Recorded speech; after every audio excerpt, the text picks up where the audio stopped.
October 21st, 1944. Vezon, France, 11 p.m. 23 American soldiers are on the move. They're assigned to the 379th Regimental Combat Scouts, part of the 95th Division of General George S. Patton's 3rd Army. The Scouts' mission is to reconnoiter the village, eliminate any resistance, and, if possible, bring back prisoners for interrogation. Intelligence reports suggest only a couple dozen Germans are in Vezon, using abandoned houses as bunks. We blacked our faces. We covered everything, softened everything down. I had my bayonet taped to my barrel so that it wouldn't make any rattle whatsoever. We went in as silently and inconspicuously as we possibly could. When we went out with that many, we were looking for trouble. I mean, we were going to cause trouble. We were out there to eliminate Germans. After a half-mile walk, the men approach the northwest corner of Vezon's village square. The scouts are divided into point men and a heavy weapons support team. The point, armed with rifles and Tommy guns, will sweep south through the square, checking out the buildings along the west side as they go. The support men will stay put in the northwest corner to provide a base of fire for the men up ahead. As he watches the point move out, 19-year-old machine gunner Ed Kalaji prepares his weapon. We placed the gun at the corner. We put the gun in the cradle. We took off the elevate and traverse mechanism because we wanted the gun to be freewheeling. We were laying on the ground there when all of a sudden a flare went off. With the flare still hanging in the air, the men hear the crackle of a loudspeaker and then what sounds like a pre-recorded voice. Men of the 95th. It said, "Men of the 95th, we know you are there. Surrender. We will take wonderful care of you.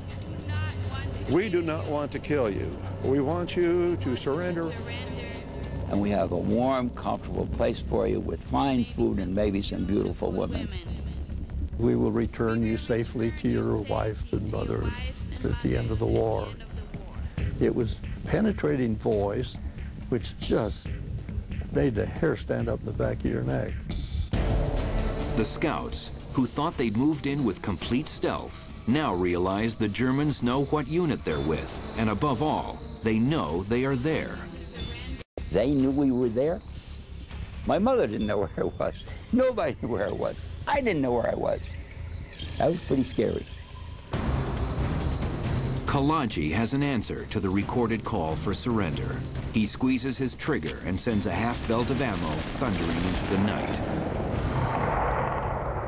As the echo from the machine gun round simmers, an eerie quiet falls over the square. Heading south, the point now splits off into 2 teams. One, led by PFC Bill Knoll, investigates the southwest road. The other, led by 19-year-old Private Jim Thayer, moves east across the southern end of the square, checking out some burned-out buildings and heading out down the southeast road. Then all of a sudden there was an explosion. I had no idea what was going on. Back in the southwest corner, PFC Knoll has started tossing grenades into suspicious-looking buildings. As he pulls the pin on his 4th grenade, a German Ripper machine gun roars to life, firing 1,200 rounds per minute. It severs Knoll's throat. He falls face down, the first of the combat scouts to die in battle. They threw 1 grenade too many, and I think the German chopped him down to keep from getting another grenade in his lap.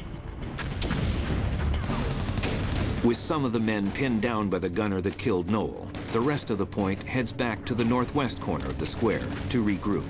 Thayer maneuvers behind the buildings on the west side to try and outflank the machine gun. A third of the way down the block, the Germans shoot up another flare that lights up the entire square. And when the flare went out, I saw a light to my left. When I looked to my left, I saw a German soldier looking at his wristwatch with a flashlight. that was on for just the split second that I looked. In that split second, I saw there was a squad of men lined up in back of them.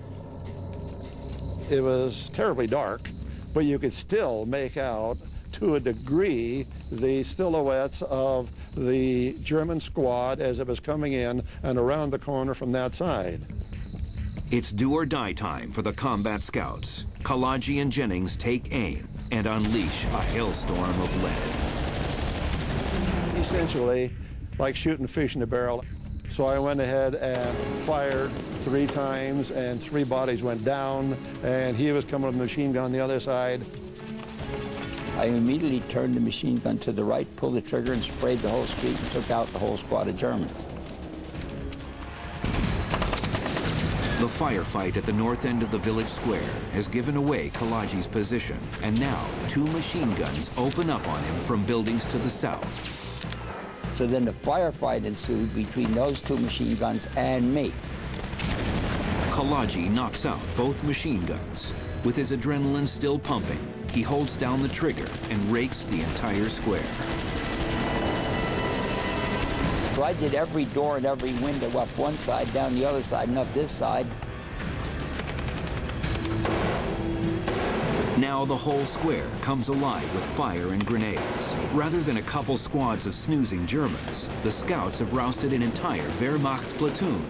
It's now 22 Americans shooting it out with 40 to 50 Nazis.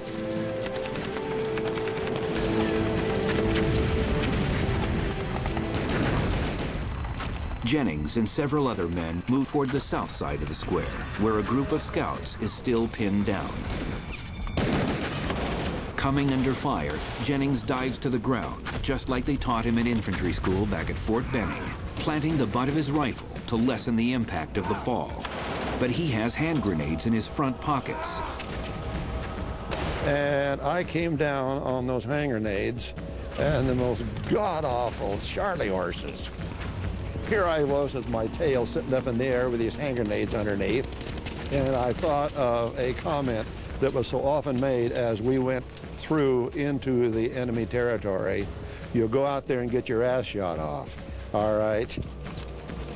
Jennings jumps up, and by running and ducking in and out of doorways, he makes it to the southwest corner of the square. Unseen by Jennings, an enemy gunner appears in a second-story window with an MP-40 machine pistol. And suddenly, a tremendous shock. I felt as though I was catcher on a baseball team, and the batter, instead of hitting the ball, hit me right square in the forehead. Just bang. Jennings has taken a bullet to the head, and he's knocked cold. When I came to, the whole area was bathed in light. Fantastic, brighter than, a huge searchlight. The Germans have sent up another flare, and it's bobbing in the air on a parachute. And I put my hand down, and it was just full of blood. There was just a mass of bleeding coming out of the corner of the forehead and the eye socket area in there. The bullet is lodged in Jennings' eye socket. He knows that if that flare doesn't go out soon, it will be no problem for the German that shot him to finish him off. Jennings' prayers are answered when Lieutenant Max Lewis shoots the flare out of the sky, returning the square to darkness. As Jennings evacuates to the other side of the square, one of his buddies exacts revenge on the German that shot him. Jennings takes refuge in a coal bin, waiting for the firing to die down. In the meantime, the order comes down that it's time to withdraw. Eventually I was told, we're obviously not going to catch anybody, we're going to withdraw. So everybody that was around me withdrew. The scouts head out of the village, fighting as they go.